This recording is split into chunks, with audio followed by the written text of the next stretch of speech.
What do you hope listeners will learn or take away from your story, and what actions would you encourage them to take? First of all, I think a lot of people still have a lot of misconceptions around transracial adoption. And I think it's because of the adoption part and thinking, oh, it's just such a good thing that people do. I think people don't understand that with adoption comes loss and trauma, Mm, that families are made only because other families fell apart in one way or another or were separated intentionally.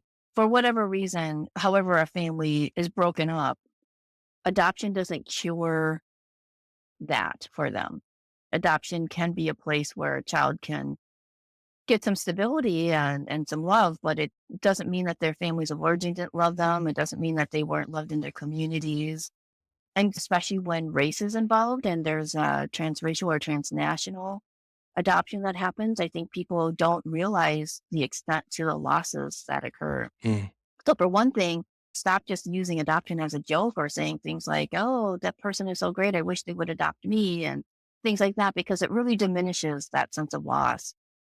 And the other thing I want listeners to take away is that those of us with lived experience in our communities are experts in our experience and that we should be treated as such and validated for what we can contribute. And that doesn't mean that you have to have a PhD to do that. Like, I think I had a social worker once tell me, just because you were adopted doesn't make you an expert in adoption. And that just really was Mm. upsetting because I may not be an expert in adoption policies or in adoption practice, but I was an expert in my lived experience. Oh, yeah. Right. And instead of saying, how can we help you put that experience into context, it was just a shutdown. I think I'm seeing an improvement in people with lived experiences like mine being given space. There's room for improvement. It was just a shutdown, and then the way you described that, it took me back to earlier point in your sharing around, again, talking and speaking to institutions.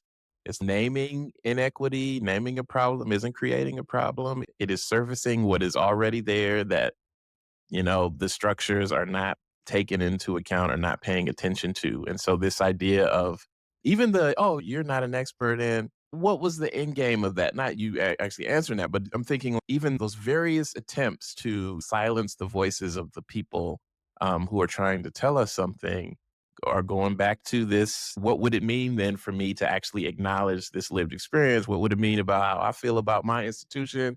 All the things I've been taught about my institution. And as you're sharing that, and as folks are listening to that too, just think about all the ways that defensiveness, that, those, both from the perspective of people out there who have been shut down, but then also from the folks, if you find yourself doing the shutting down, ask yourself, wait a minute, where is this defensiveness coming from?